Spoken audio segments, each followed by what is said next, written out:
everyone, I'm Kendria. I need you to go like, follow, and subscribe Soul Productions. What's up, everyone? And this is Next Level Thinking.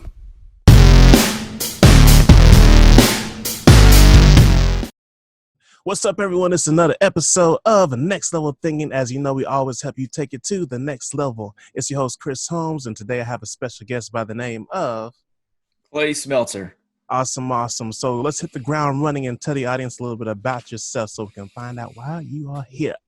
Awesome, man. Well, I appreciate being on here with you, and I love it. Next Level Thinking, because that's what it's all about, is upping our game and upping our level. But I am a man, husband, a father, teacher, coach, a purpose coach, and what I really do is I help people own themselves, love their story, and live with purpose. That's what I do, and I really focus in on men, just because, well, I'm a man, and that's kind of my wheelhouse. Can't change that. I can't, that's where it's at, and I just was at a point, kind of in my life where I'm 39 now, but at 35, I was sitting there going, dude, this isn't what life was supposed to be. It was supposed to be something different. And I just got tired of it. And I think men change when shit gets so bad. Sorry, can I my bad. Are you good? Okay.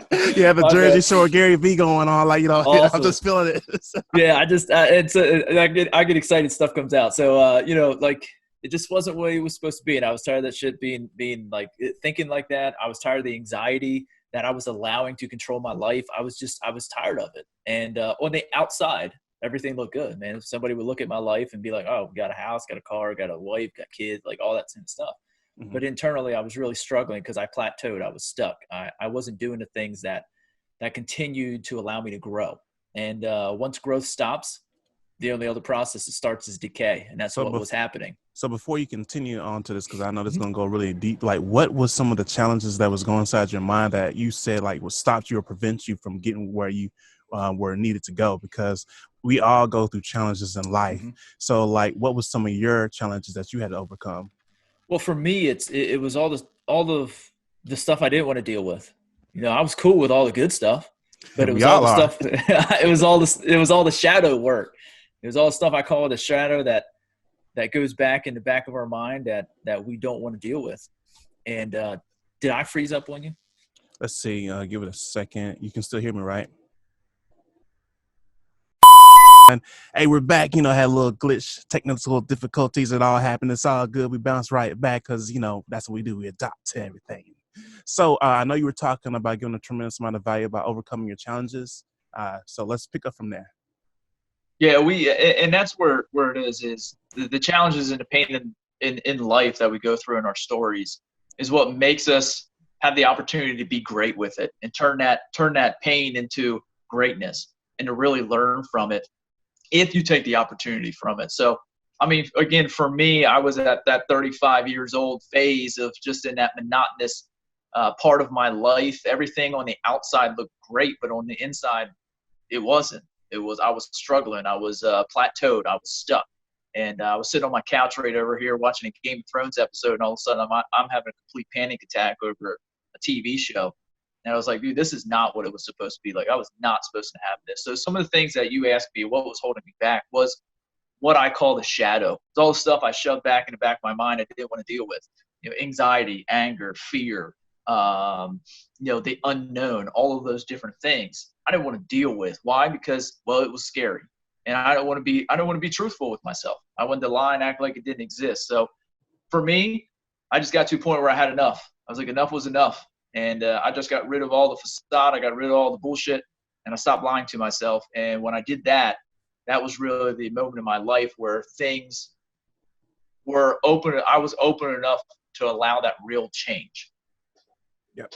Great answer. And I'm glad you brought that up because that's something that I will say we all face and have to overcome is we're really quick to showcase everything is good, but inside we always had like things that we kind of shove or like throw under the rug, like, oh, it's all good, it's okay. But if you never really address it, eventually it's going to come back at you.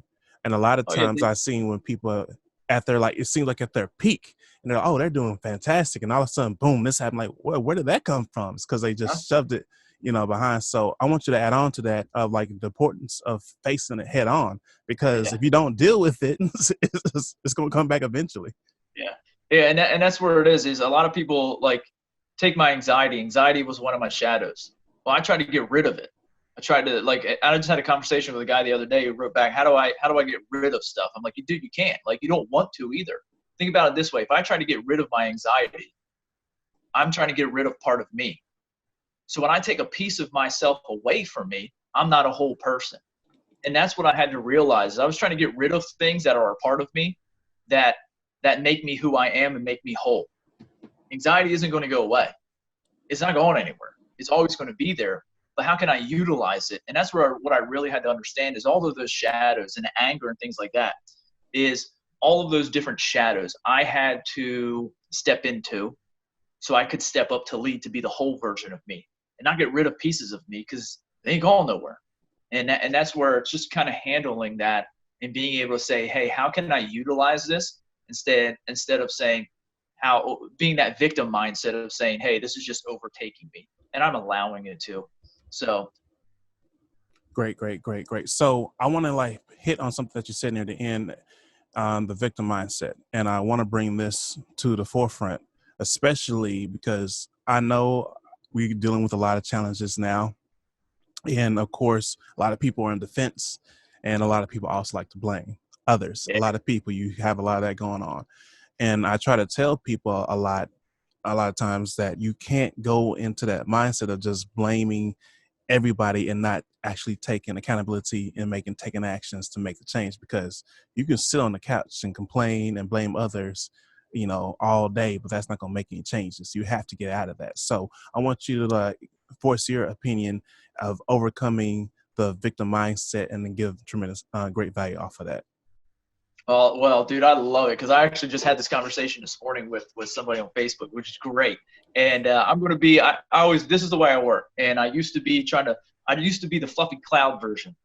You know what I mean? That little I'm going to be the sword version right now. And here's what I want to make sure that everybody listening to this understands. Your life right now, in the seat that you're in, you're listening to this right now, everything that is going on in your life right now is absolutely 100% your choice. Ooh. All the choices that you have made up until this point is yours. And see, I got a lot of people that say, or like, hey, Clay, you don't get it. You don't understand my story. And I say, you're right. I don't understand your story, but I don't have to. You do.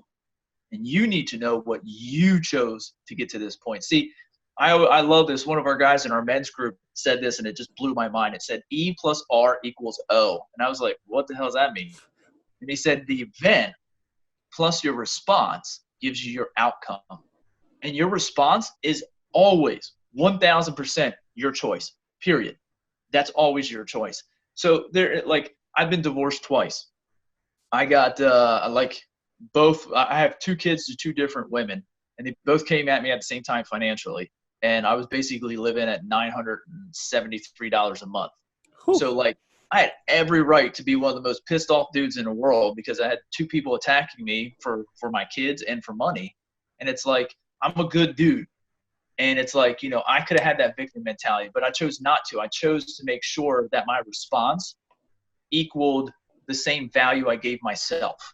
And I stayed true to myself through that whole process. It sucked. It royally sucked, but it was my choice to respond and everything that I got out of there. So let's go back to that.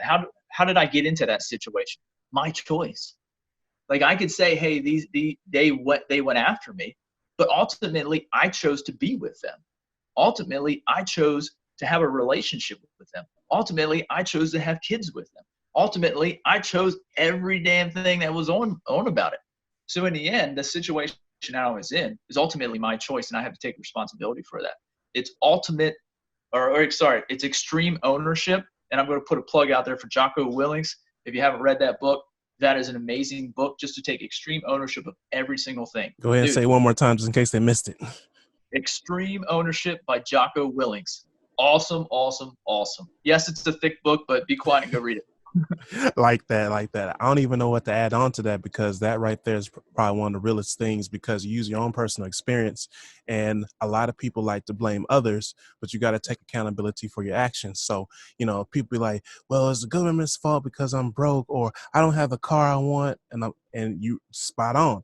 Your choices. You could have chose to get the education. You could have chose to hang with the right source of energy to open up doors for you. You could have chose not to party that day. You could have chose to work out. It's all your choice. Yep. I can't even add on to that, so I'm going to throw another one at you.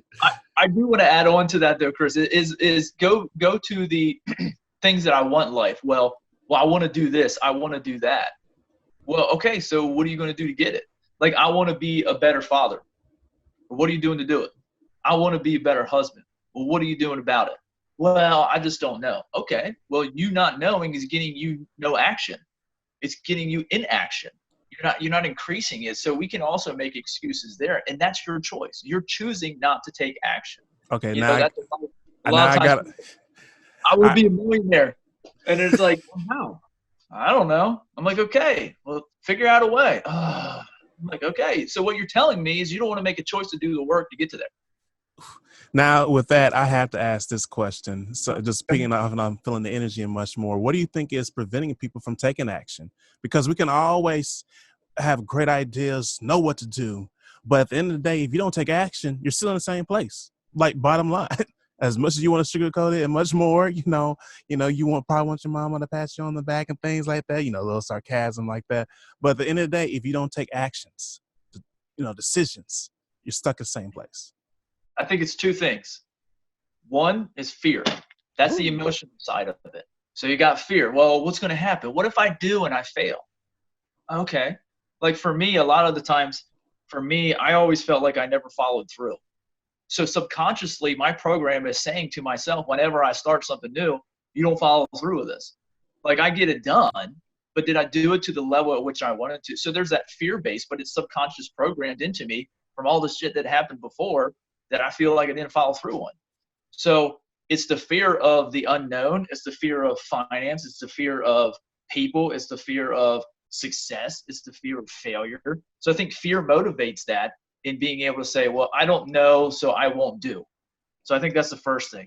The second thing is it's a 4-letter word, which I think this 4-letter word is one of the biggest things in our society now because everything's at our fingertips. It's called work.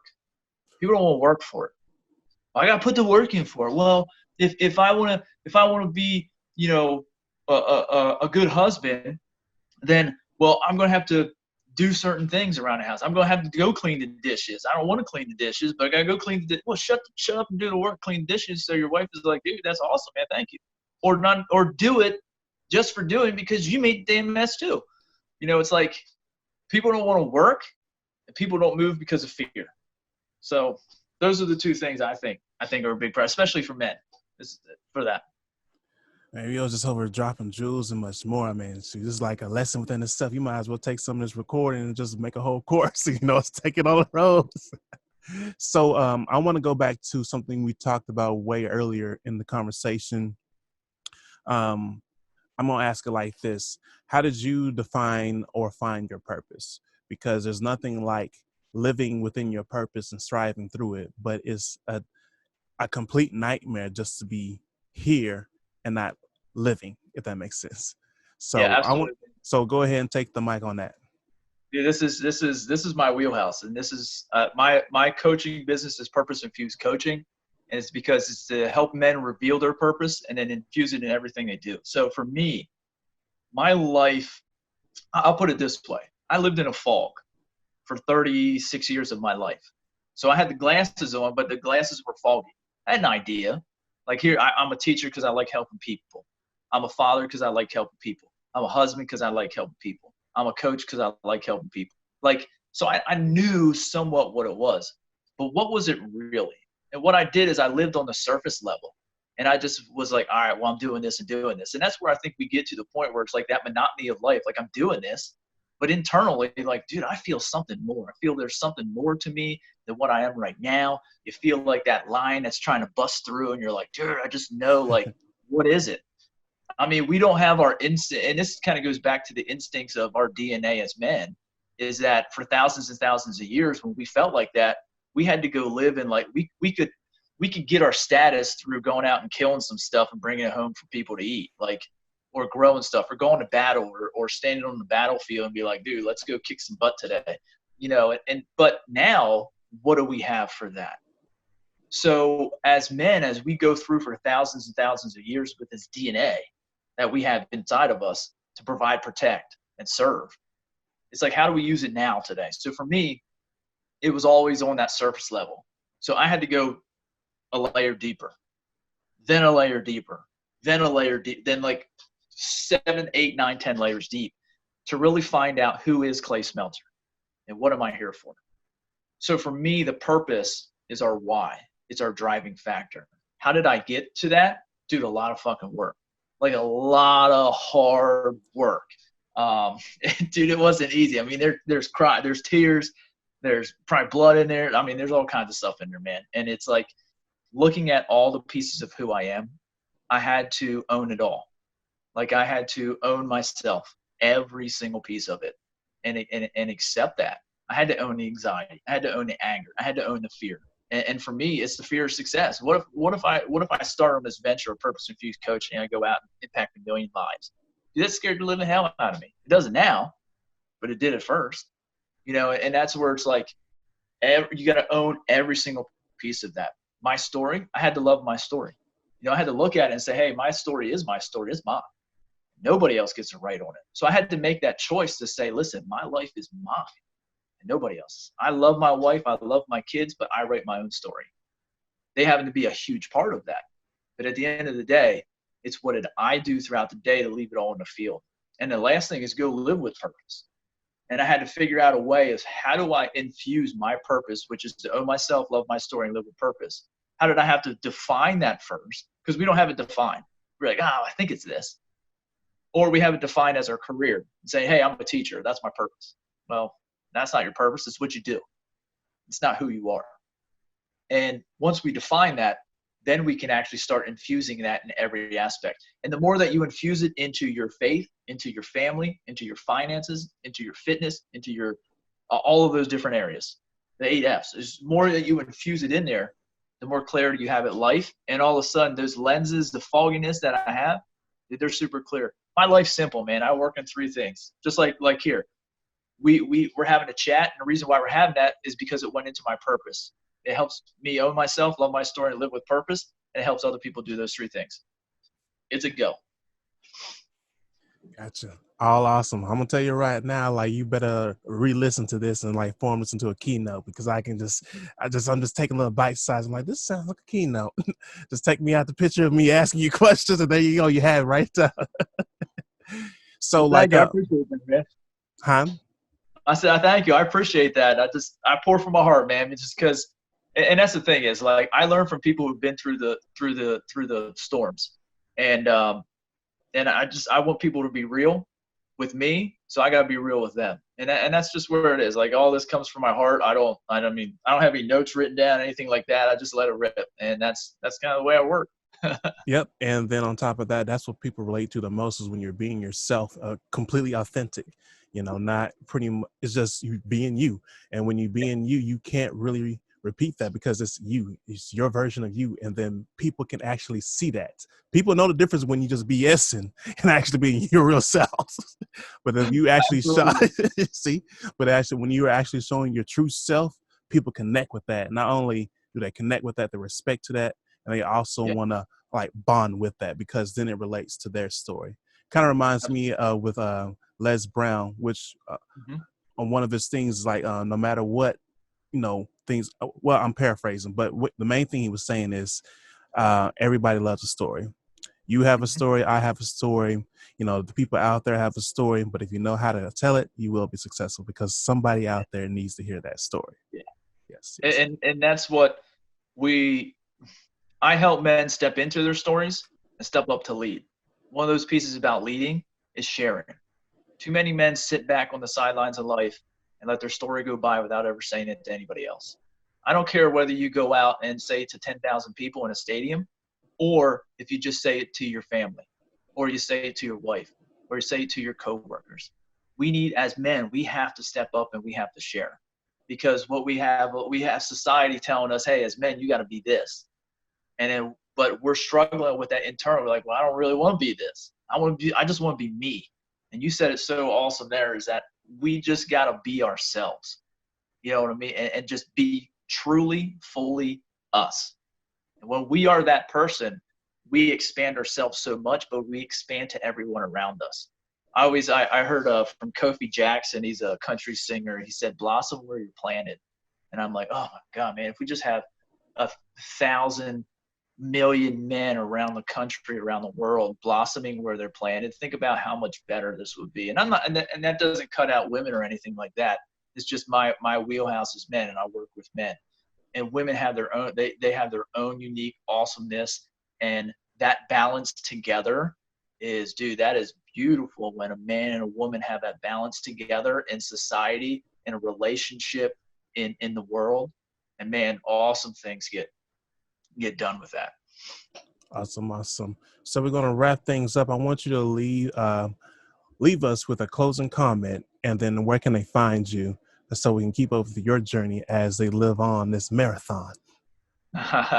Awesome, man. And here's my closing comment, is that every day, you need to be grateful for every day, because you don't know when your last one's going to be. Some people say, well, that's morbid to think about. And I say, well, that's the truth, because we all know there's going to be an end to this at some point in time. So if you get today, when your feet hit the ground, leave it all on the field. That's your line you step across. And my dad always said, he was a high school coach, and he lined us up on the line and said, if you step across this line, make sure you're willing to give it every single thing you got and leave it on the field. And that's why I tell people every single day, wake up, put your feet on the ground, cross that line, and leave it on the field every single day. So when you go to sleep, you can lay your head down knowing that you gave it all if this is your last day. All right. Now, where can they find you? Where they can find me on LinkedIn.